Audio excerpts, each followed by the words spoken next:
ఏమిటది? గుడుంబ మూవీస్ వారి గుడి వెనక నాసాలు. దేవాదాయ శాఖ అసిస్టెంట్ కమిషనర్ శాంతిపై ఆమె భర్త ఫిర్యాదు చేశారు. ఎందుకు? తాను విదేశాల్లో ఉండగా గర్భం దాల్చిందని మదన్ భార్య తెలిపారు. బాబు నీకు పుట్టిన బాబు కదా? నాకే పుట్టాడండి. బాబు వయసు ఎంత? 8 నెలలండి. మరి మీ వారు పోయి 8 ఏళ్ళు అయిందంటున్నావు? చచ్చిపోయింది మా ఆయనే కానీ నేను కాదు కదండి.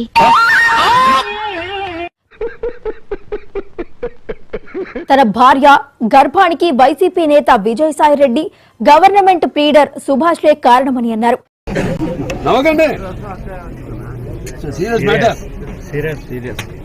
అక్రమ సంతానానికి తండ్రెవరో తేల్చాలంటూ దేవాదాయ శాఖ కమిషనర్ కు వారు లేఖ రాశారు. నేనేం పాపం చేశాను, నాకే ఇన్ని కష్టాలు వచ్చాయి. ఇటీవలే శాంతిని సస్పెండ్ చేశారు దేవాదాయ శాఖ కమిషనర్.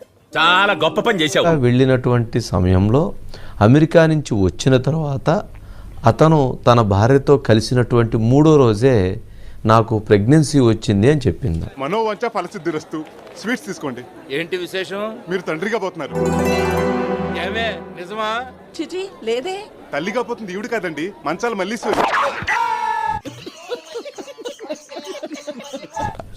జనరల్గా 3 రోజులకు ప్రెగ్నెన్సీ రాదు కదా అనేటువంటి దాని మీద అతను చదువుకున్న ప్రొఫెసర్ కాబట్టి అతనికి అనుమానం వచ్చి, ఎవరికైనా అనుమానం వచ్చింది కదా. అది తెల్లైతే ఈయన తండ్రి అవటం ఏంటి అంటే అది నేను ఈ ఊరికి ప్రెసిడెంట్ కదా, ఊరందరికీ తండ్రి లాంటి వాడిని అని ఎప్పుడో మాటల సందర్భంలో అన్నా. అది గుర్తు పెట్టుకుని అలా అంటున్నాడు. నువ్వు పూజ చేసుకో. సరే, ఈ సందర్భంగా వాళ్ళిద్దరి మధ్య కొంత డిస్కషన్ జరగటం, తాను ఈ బిడ్డ ఎంపీ విజయసాయిరెడ్డి గారి బిడ్డ అని చెప్పిందట. పెద్ద ప్లానింగే, పెద్ద ప్లానింగే. గోవర్ధన్, భార్య పిల్లలు బాగున్నారా? అదేరా నీ భార్య నా పిల్లలు. ఏం చేయాలకన్నా? అదేంటి మరి మనము వివాహం చేసుకుని ఉంటే ఆ బిడ్డ విజయసాయిరెడ్డి గారి బిడ్డ అని అంటే ఏంటి అర్థం అని అంటే, లేదు చింత చెట్టు కాడ ఉన్న చింతామణి, నీకు చింతకాయ తెచ్చినానే చింతామణి, నిన్ను చింతకాయతో ఇప్పుడు పెంచుకుంటున్నారనేటువంటి బాధతో ఆయన ఒక పుత్రుడు ఉంటే బాగుంటుంది, 30 కోట్ల రూపాయల ఆస్తిని మన పిల్లవాడి పేరు మీద పెడదాం అనుకుంటున్నారని చెప్పేది. మీరేంటో మీ విధానాలు ఏంటో ఇప్పటికి నాకు అర్థం అవరో బాబు. నా బతుకు రోడ్డు వైడనింగ్ లో సగం కొట్టేసిన బిల్డింగ్ లాగా అయిపోయింది. ఉండడానికి పనికిరాదు, వదలడానికి మనసు రాదు. చిచి, ఈ మారెళ్ల వంశాన్ని అనేటటువంటి వాడు ఏదో ఆయన భయపెడితే ఏడేదో భయపడిపోతారనుకుంటున్నారేమో. మీరు భయపడితే భయపడేటువంటి వాళ్ళు ఇక్కడ ఎవరో లేరు. ఏదో తెలివితేటలు ప్రదర్శిస్తున్నావా? నీ సంగతి నాకు తెలుసు. పిచ్చి పిచ్చి వేషాలు లేకుండా get out from this place. మీతో యుద్ధానికి నేను సిద్ధం. ఆ యుద్ధం మీరు ఎక్కడ దాకా తీసుకెళ్తారో అక్కడ దాకా నేను రెడీగా ఉన్నాను. ఏదో తప్పైపోయింది అంతే. ఏదో సరదా కోసం వచ్చేది. ఆంధ్రజ్యోతి వెంకటకృష్ణ, నిన్ను మాత్రం వదిలేలే, ఎందుకంటే నీ అకౌంట్ చాలా ఉన్నాయంట. వదిలేదిలే. అంతేనా గురువు గారు? అవును, నీ అంతే. మనసు మార్చుకోరా? పట్టుదలొస్తే డ్రాయరే మార్చుకోను. ఏదో మనసు చెన్నై అంట, నెల్లూరు అంట, వైజాగ్ అంట, ఇంకేదో చెప్తా ఉన్నారు. ఎందుకు సార్ పాతగాయని మళ్ళీ రేపుతారు? అది కూడా మాకు అవసరం లేదు యాక్చువల్గా.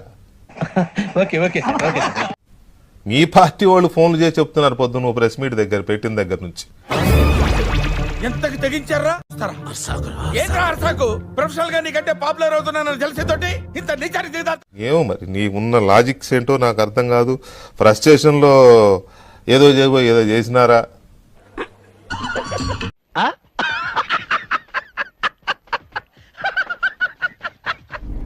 టీవీ5 సాంబడు మనం మాట్లాడకుండా ఉండేది. మన ఛానల్స్ యజమానుల పేరు కూడా తీసుకున్న తర్వాత ఎవరండి విజయసాయిరెడ్డి గారు? ఎదవకి భయపడాల్సిన అవసరం లేదు. రామారావు ఏంటా? రామారావు నాగేశ్వరరావు ఏంటి? ఎవరైతే మనకెందుకు విజయసాయిరెడ్డి గారు?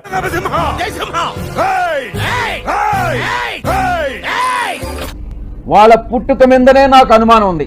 పోటీ పడదాం. ఇప్పుడు కళ్ళు మండే. ఎవడైనా అడ్డొస్తే మాడి మసి అయిపోతారు. అటు చూడు బే. దమ్ముంటే నీ ఇష్టం వచ్చింది చేసుకో విజయసాయి. మీరు భయపడితే భయపడేటువంటి వాళ్ళు ఇక్కడ ఎవరో లేరు. పరపతి గల పెద్ద మనిషివి నువ్వు, అజానుబాహుడివి, బాహుబలివి. నువ్వు తగ్గొద్దు నువ్వు వెనకడుగు మ్యాటర్ ఏంటో తెలిపోవాలి ఏంటంటే చెప్పి ఇప్పుడు మీ తల్లిదండ్రులకి ఎవరైనా డిఎన్ఏ టెస్ట్ చేయించండి, మీరు కరెక్ట్ గా పుట్టారా లేదా అని. నీకు స్పాట్ నేను ఎడతాగా. ఒక్కసారిగా ఒక ఎంపీ గారు నాకు పరిచయం అయ్యేసరికి అబ్బా ఇలా ఉంటుంది, ఇష్టపూర్వకంగా నేను ఒక మనిషితో ట్రావెల్ చేసే హక్కు నాకుంది. దీనికి మీరు ఏమంటారు సార్? ఇదొక హఠాత్ పరిణామం, ఎవరు ఊహించినటువంటిది. నేను ప్రేక్షకుణ్ణి, మీలో మీరు కొట్టుకొని చావండి, నన్ను ఎంటర్టైన్ చేయండి అంతే. ఇలాంటి ఎంటర్టైనింగ్ ధమాకాలు ఇంకా చూడాలనుకుంటే లైక్, షేర్ అండ్ సబ్స్క్రైబ్.